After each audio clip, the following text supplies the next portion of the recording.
Lur, selamat datang di Ngidul Ngalabum Film Cadel. Sehat walafiat kalian semua ya lur ya. Amin ya rabbal alamin. Udah sholat belum? Hidup cuma sebentar, janganlah kalian sia-siakan. Apalagi masih kepikiran mantan. Balik mana ambil aku Icang dengan quotes hari ini. Aku akan terus menunggumu sampai kepiting bisa berjalan maju. Kali ini kita akan mengidul film bergenre action petualangan yaitu Big Game tahun 2014. Mengisahkan seorang bocil berusia 13 tahun asal Finlandia yang sedang menjalani tradisi untuk bertahan hidup di dalam hutan. Sebagai bukti dia adalah pemburu dan pria yang tangguh. Sementara itu pesawat presiden yang sedang OTW ke konferensi tingkat tinggi sengaja dijatuhkan oleh sekelompok telur sis tepat di hutan tersebut. Dan bocah ini pun harus menyelamatkan Pak Presiden. Apakah tujuan kelompok ini sebenarnya? Jadi langsung aja kita ke requestan pertanyaan terkutuk dari dulurku Ayulina ya. Bang mau nanya, anak umur 2 bulan belum bisa bawa motor kopling, wajar nggak bang? Nggak wajar sih itu lur. Bisa itu harusnya, cobain deh. Bisa, yakin bisa aku lur. Monggo skecakan.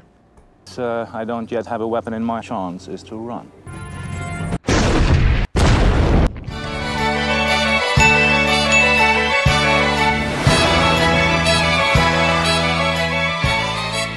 Berlatar di Finlandia, film diawali dengan seorang bocil berusia 13 tahun yaitu Oskari dan ayahnya bernama Tapio. Mereka memandangi dinding penuh bingkai foto-foto para pemburu hewan dari tahun ke tahun. Meski masih di usia yang sangat belia lur, tapi Oskari adalah seorang pemburu yang cukup handal karena sejak kecil sudah dilatih oleh ayahnya. Tapio pun bertanya apakah ada wajah yang anaknya kenali dari bingkai-bingkai foto di sana. Lalu Oskari langsung menunjuk salah satu bingkai yaitu foto ayahnya yang sudah berhasil memburu beruang di usia 13 tahun seperti Oskari saat ini. Tujuan Tapio membawa anaknya ke sana untuk menanamkan semangat berburu dan Oskari bisa menjadi penerusnya suatu saat nanti. Setelah itu Oskari pun pergi bersama ayahnya dan rekan-rekan pemburu lainnya untuk menjalani suatu tradisi penting. Dan Oskari sempat belajar cara memanggil rusa dengan menirukan suaranya. Di lain sisi Tapio memberikan sebuah peta dengan tanda X merah di sebuah tempat. Lalu Tapio mengatakan jika tanda X itu adalah tempat terbaik untuk berburu. Dan hanya Tapio lah yang mengetahui lokasi tersebut lur. Inilah perburuan besar. Kesäisenä niin kuin sä nyt.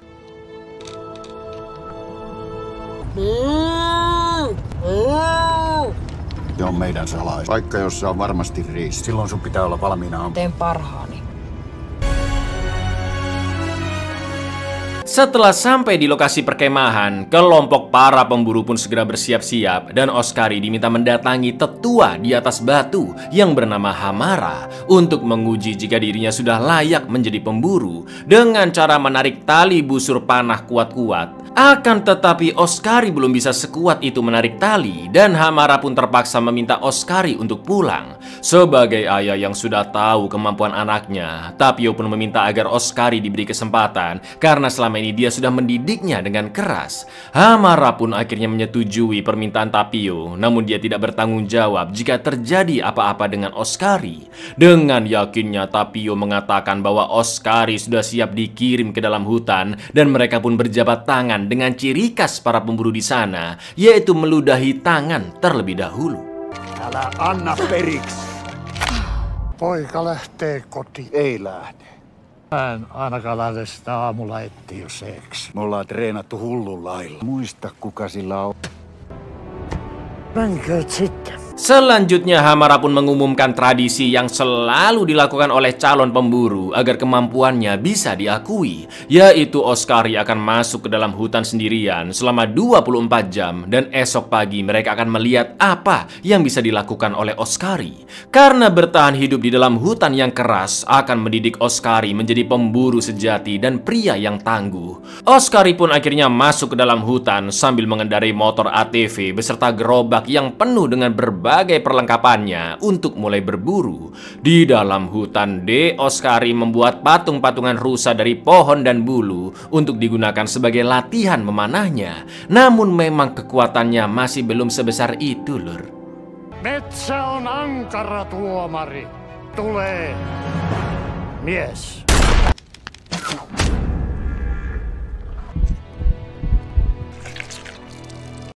Sementara itu, pilot helikopter safari sedang mengantar sekelompok orang yang katanya sih ingin berburu di hutan Finlandia dengan pemimpinnya bernama Hazar.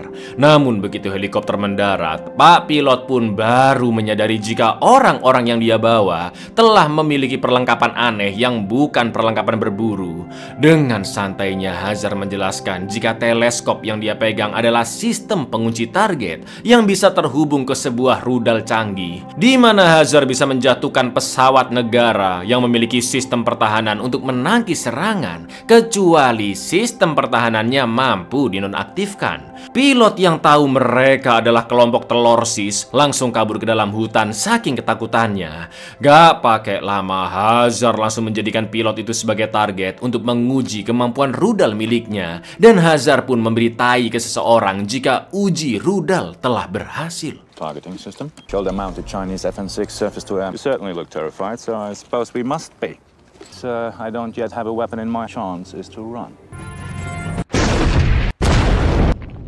Sementara itu di pesawat Air Force One atau pesawat yang khusus membawa Presiden Amerika Serikat sedang menuju ke Helsinki, ibu kota Finlandia, untuk mengikuti acara konferensi tingkat tinggi.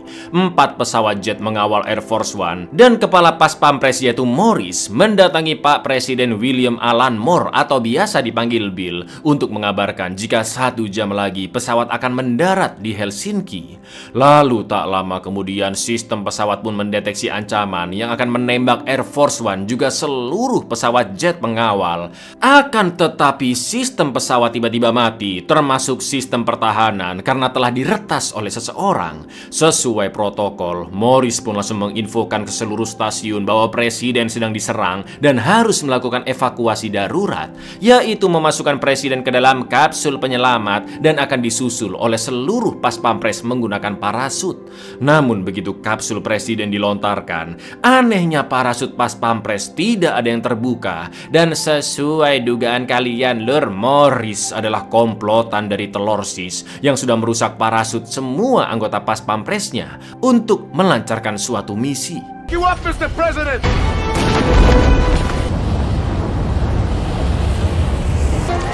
I don't see any parachutes opening!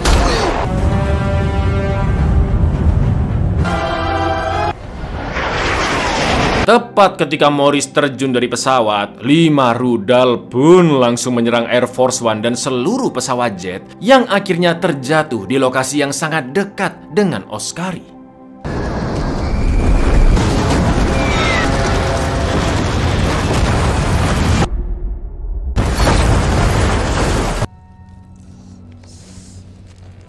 Di markas besar Departemen Pertahanan Amrik yaitu Pentagon, tepatnya di ruang komando darurat, Direktur CIA pun segera memanggil bapak-bapak bernama Fred yang sudah mengabdi sangat lama untuk CIA dan kini menjadi kepala satuan anti telorsis.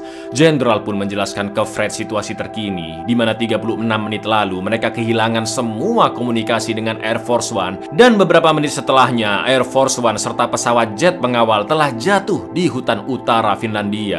Menurut jenderal ini pasti ulah telorsis, namun Pak Wapres Victor mengatakan bisa saja insiden ini karena kerusakan mesin yang meledak dan mengenai pesawat lainnya. Fred yang cerdas pun menjelaskan jika ini memang serangan telorsis yang beranggotakan kurang lebih 5-10 orang menyerang dengan rudal canggih, dan pasti ada orang dalam yang membantu. Fred juga yakin jika kelompok telorsis menembakkan rudal dari sisi gunung karena sistem pengunci tidak bisa menembak target yang terlalu tinggi dan orang dalam bertugas untuk menonaktifkan sistem pertahanan. Menurut Fred, satu-satunya yang bisa dilakukan sekarang adalah simple, Lur, menemukan presiden, membunuh semua orang yang mengejarnya dan menyelamatkan presiden. Deploying a 5 to 10 man unit, and they had a guy on the inside. What's the job of the guy on the inside? To disable him. He's at a higher than usual altitude, like the side of a mountain. Any suggestions? Find the president, bitches who are after him, bring him home. Morris si pengkhianat berhasil mendarat di hutan dan dia pun segera memberi kabar ke Hazar. Sementara itu dilalahnya Oskari menemukan kapsul penyelamat presiden dan dari jendela Bill memberitahu kode untuk membuka pintunya. Begitu pintu terbuka, Oscari yang ketakutan pun langsung sembunyi dan mengajak Bill berkomunikasi lewat gelas disambung tali, lur, tahu kan? Untungnya Oscari bisa bahasa Inggris dan sempat mengira Bill adalah seonggok alien. Bill pun memperkenalkan dirinya yang seorang presiden Amerika Serikat, dan karena Oscari minta bukti, Bill akhirnya memberikan paspornya. Bill pun meminta bantuan Oscari, namun sayang bocil ini tentunya nggak punya HP dan rumahnya juga sangat jauh dari hutan tersebut. Do you coming, please? Yes. Can we lose the bow and arrow? You have a phone? Small village. Di Pentagon, keberadaan kapsul presiden pun berhasil dilacak. 3 helikopter penyelamat segera dikerahkan. Namun ternyata yang ditemukan hanyalah pelacaknya saja yang berada di negara Norwegia dan terpisah dari kapsulnya. Pak Wapres Victor sangat marah dan menganggap jenderal tidak bisa bekerja dengan becus. Dan Fred pun bertanya-tanya apakah motif telur si sebenarnya. Di lain sisi, Morris, Hazard, and the gang sudah sampai di kapsul presiden dan kamera juga sudah disiapkan. Namun mereka terkejut karena kapsul itu sudah kosong. Look at me! To sort this out. And finally, we have the central question. What do they actually want? Game hunting never got any bigger. Zin. Ready. Where is he? Sementara itu, Oscari mengatakan jika dia adalah seorang pemburu dan bisa melindungi Pak Bill dengan panahnya dari serangan hewan-hewan buas seperti beruang karena dia yakin bisa melakukan hal yang sama seperti ayahnya. Lalu ketika Bill melihat motor ATV Oscari, dia pun begitu senang karena bisa digunakan untuk mencari bantuan. Akan tetapi Lur, Oscari langsung menolak karena dia lebih mementingkan misinya untuk berburu daripada kondisi darurat nasional. Lagi pula hutan itu sangatlah luas dan untuk sementara Oscari akan membawa Pak Presiden ke lokasi yang aman terlebih dahulu, yaitu tanda X di peta yang diberikan oleh ayahnya. Oscari memerintahkan Pak Bill untuk jangan banyak bacot dan duduk manis di gerobak belakang. Presiden Lur disuruh-suruh sama bocil, coba drill bocil kematian, ya kan? So tell me how to turn this thing off. Get off. I'm here on a mission. In a national emergency. This is a big forest. You will get lost. Welcome to Finland, President. Morris yang melihat jejak sepatu pun tahu jika Bill sudah diselamatkan oleh seseorang. Lalu Hazard diam-diam ingin berkhianat dan memerintahkan 2 anak buahnya untuk menembak Morris. Akan tetapi Morris yang sudah bertahun-tahun menjadi kepala pas pampres tentunya memiliki insting yang tajam dan menembak 2 kerucu itu terlebih dahulu. Morris pun mengatakan bahwa ada pecahan peluru 2 mm yang masih bersarang di jantungnya akibat misi yang pernah dia jalani, dan suatu saat nanti pecahan peluru itu pasti akan membunuhnya. Maka dari itu sebelum dia koit, rencana mereka harus berjalan dengan lancar. Morris akan menyerahkan presiden kepada Hazard dan sesuai kesepakatan Morris akan ditransfer uang sejumlah 10 juta dolar atau sekitar 150-an miliar rupiah. Namun jika Hazard tidak bisa bekerja sama, maka Morris akan langsung membunuhnya saat itu juga beserta seluruh anak buahnya. Sementara itu di Pentagon, setelah mengetahui jika hutan utara di Finlandia biasa digunakan berburu, Fred pun langsung memerintahkan tim di sana untuk mencari perusahaan ekspedisi yang baru-baru ini membawa sekelompok wisatawan untuk berburu karena kemungkinan mereka lah kelompok telur sisnya. Selain itu, Fred meminta satelit live yang digunakan untuk mengintai Rusia ataupun Inggris agar dialihkan terlebih dahulu untuk memantau sekitar hutan Finlandia. Stay on task. Damn well end it here. I will deliver you the president. Pay the money as planned. For the one that just flew in a group of big game tourists. Company's organizing trips, 4-wheel drive. Well, let's get those satellites pointed in the right direction. Sesampainya di tanda X, Oscari mengatakan jika mereka akan bermalam di sana dan mereka pun lanjut ngobrol ngalor ngidul sambil makan sosis, Lur. Oscari yang masih polos bertanya, bagaimanakah rasanya menjadi penguasa?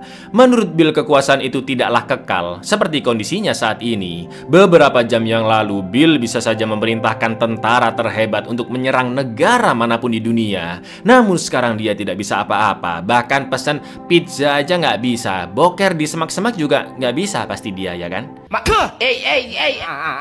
Lalu Oscari menjelaskan jika ayahnya beserta para leluhurnya sangat terkenal di sekitar sana dan mereka memiliki tradisi untuk berburu sesuatu tepat saat berulang tahun yang ke-13 untuk menunjukkan pada dunia bahwa mereka hebat. Begitu pula dengan Oscari yang kini menjalani tradisi tersebut dan besok dia pasti akan menjadi pria yang hebat dan tangguh. Bill pun mengatakan jika terkadang seseorang hanya perlu terlihat tangguh dan dia menceritakan kisah nyata saat berpidato yang ditonton seluruh warga Amerika. Namun sebelumnya Bill yang kencing tanpa sengaja nyiprat hingga membasahi bagian depan celananya lur. Karena waktu sudah mepet, mau nggak mau Bill harus berpidato dalam kondisi celana yang seperti itu. Meski di dalam hatinya Bill takut dianggap presiden paling tolol, namun Bill menutupi bagian pistol gombyoknya dengan buku catatan dan selama berpidato suaranya tidak terbata-bata dan tangannya juga tidak gemetar. Alhasil semua orang pun tetap terpukau dengan pidato Bill karena tidak ada satupun yang menyadari hal tersebut. Now I'd have to say power is ephemeral. The bear you were talking about? Yeah. King of the forest. Sometimes you don't have to be tough. You just have to look tough. The last bit squirted out on the front of my trousers. Give my address, voice doesn't crack, hand doesn't shake. But you can keep a secret, right? Keesokan paginya, Oscari kembali mencari rusa untuk diburu sambil terus menirukan suara rusa yang akhirnya didengar oleh komplotan Morris. Lalu ketika naik ke atas bukit di dekat sana, anehnya Oscari menemukan freezer yang menyala dan ketika dicek ternyata isinya adalah kepala rusa lur beserta catatan yang bertuliskan "Selamat ulang tahun" tertanda ayah. Jelas ini semua dilakukan oleh Tapio agar anaknya tidak perlu repot-repot berburu rusa dan membahayakan nyawanya, karena yang terpenting Oscari bisa lolos dari ujian tradisi. Di lain sisi, Pak Presiden menemukan banyak mayat pas pampres yang terjatuh karena pembuka parasutnya telah diikat kabel tis. Bill akhirnya sadar bahwa pesawat Air Force One sengaja dijatuhkan dan tak lama kemudian dia melihat Morris beserta komplotan telur sis datang.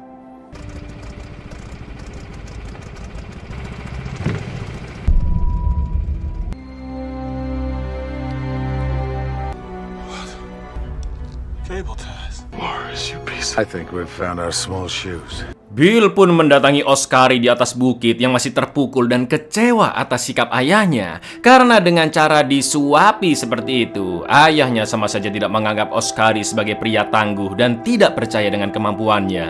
Bill pun langsung memberikan pin bendera Amerika sebagai tanda jika Bill percaya kepadanya. Setelah itu Morris pun datang dan mengabari Hazard jika presiden telah ditemukan. Oscari yang disuruh pergi pun tetap melindungi Bill dan mencoba memanah Morris. Tapi lagi-lagi tenaganya masih belum kuat lur. Bill yang sudah membawa senjata dari mayat pas pampres berniat menembak Morris, namun peluru tidak bisa keluar. Morris pun hanya tersenyum dan mengatakan jika sebelum menembakkan senjata pastikan sudah dikokang terlebih dahulu. You read me. Read this. Go now. President, you go. You gotta cock it.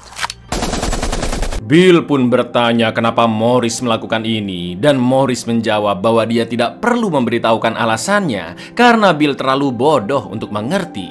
Lalu Morris pun menampar Bill dan menantangnya untuk memukul dirinya sekeras mungkin dan juga mengejek Bill yang pukulannya begitu lemah. Bill pun terus berusaha melawan dan meminta Oscari untuk segera pergi dari sana. Setelah itu Hazard dan kawan-kawan pun datang dengan helikopter yang sudah mereka colong. Sementara itu orang-orang Pentagon berhasil melacak helikopter tersebut dan begitu melihat sosok Hazard, Fred menjelaskan jika dia adalah anak hasil perselengkian Raja Minyak Kaya Raya. Namun Fred bukanlah orang politik dan bukan orang religius, jadi entah apa motifnya menangkap presiden. Run, Ranger, run! Run! Lock on it, zoom in. Jesus Christ, it's the president. His name is Hazar, richest oil sheikhs in the Gulf. Setelah foto bersama, Hazard yang melihat ada freezer di sana akan memakainya untuk membawa Bill. Dan jika Pak Presiden mati dalam perjalanan, maka tubuhnya akan lebih awet dan segar katanya lur. Setelah Bill dipaksa masuk, kotak freezer pun akan diangkut oleh helikopter. Pak Jenderal makin mumet karena pasukan khusus Amerika baru akan sampai 30 menit lagi. Dan itu artinya Presiden Bill tidak akan terselamatkan.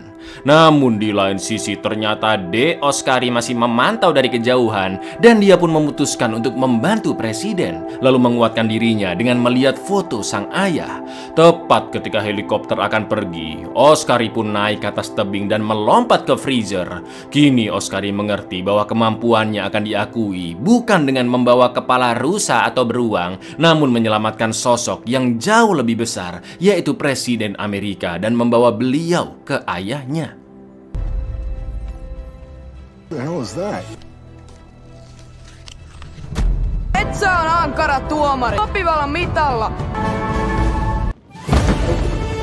Thank you to my dad, President of the United States. Ketika mengetahui Oscar berusaha menyelamatkan presiden, helikopter pun langsung mengayun-ayunkan freezer di dalam hutan sampai Oscari terjatuh. Namun Oscari tidak menyerah begitu saja. Dia terus berlari mengejar Bill sambil menghindari tembakan Morris dan akhirnya berhasil memotong tali pengangkutnya. Ranger, look out! Hang on! Ranger!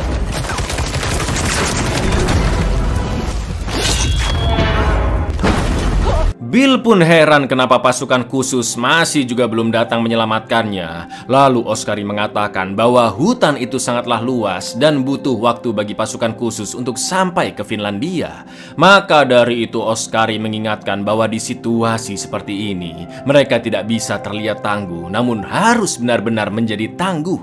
Tak lama kemudian helikopter pun datang kembali. Oscari langsung masuk ke dalam freezer dan menggulingkannya hingga terjatuh ke sungai.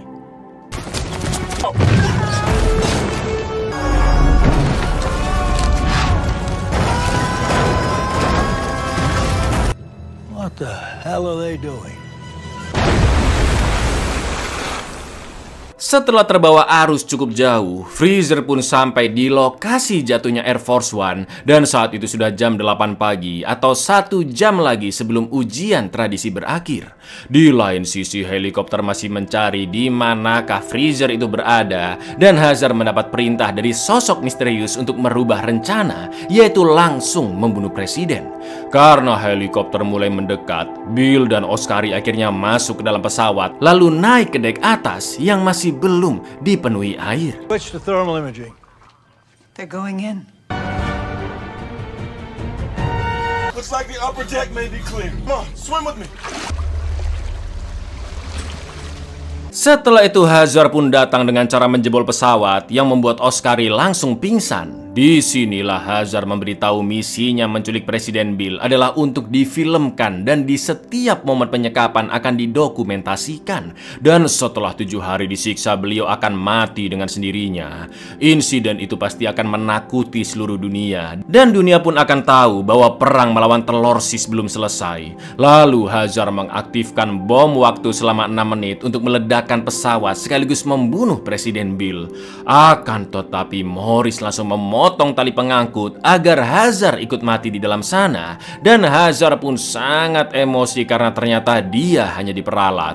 Bill dan Hazard akhirnya berduel, yang jelas Bill pun kalah telak. Namun untungnya De Oscari yang sudah sadar langsung menghantam Hazard dan Bill pun langsung menembaknya.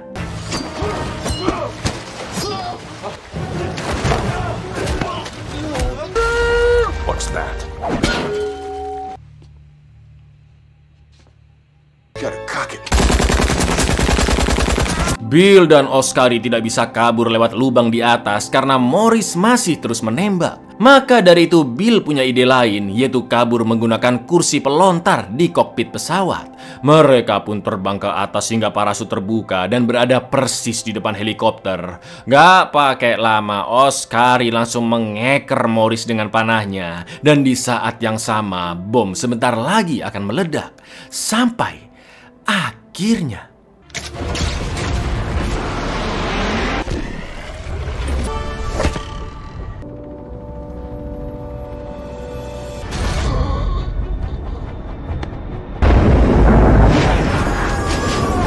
Meski panah tidak menembus, namun tekanannya memicu pecahan peluru di jantung Morris yang membuatnya tewas seketika. Melihat ledakan sebesar itu dari satelit, Jenderal pun yakin Presiden pasti tidak akan selamat, dan Fred meminta Victor untuk segera disumpah sebagai Presiden Amerika agar sistem pemerintahan tetap bisa berjalan normal. Di lain sisi, pasukan khusus akhirnya sampai di perkemahan para pemburu dan mengamankan semua orang termasuk Tapio. Akan tetapi tiba-tiba muncul parasut yang mendarat, dan ya, si bocil Oscari dan Presiden Bill berhasil selamat, yang membuat semua orang terkejut melihatnya. Karena Oscari datang bukan membawa hewan buruannya, namun membawa Presiden Amerika yang berhasil diselamatkan. Mun poika. Stay where you are. You have an amazing son. Bravest man I've ever met. The president is secure.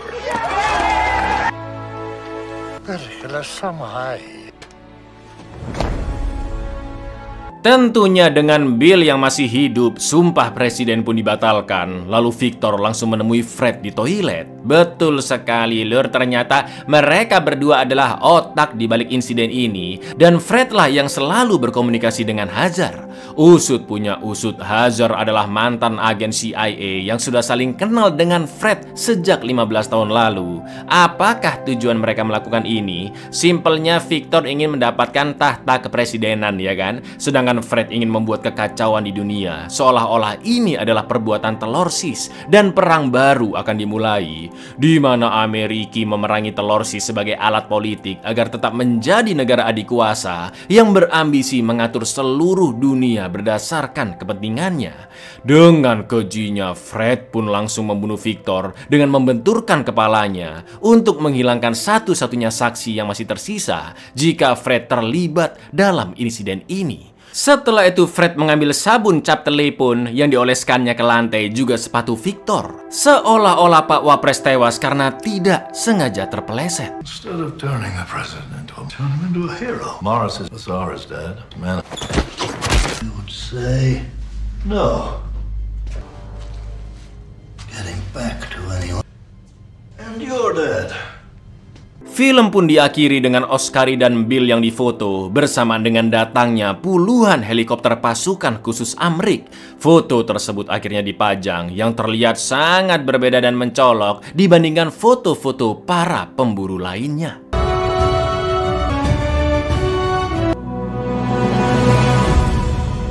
Buyar, dari film ini aku jadi punya ide, Lur. Kalau anakku nanti udah umur 13 tahun, nah, tak kirim aja kayaknya ke hutan buat survival sendirian, ya kan? Biar mandiri dia, Lur.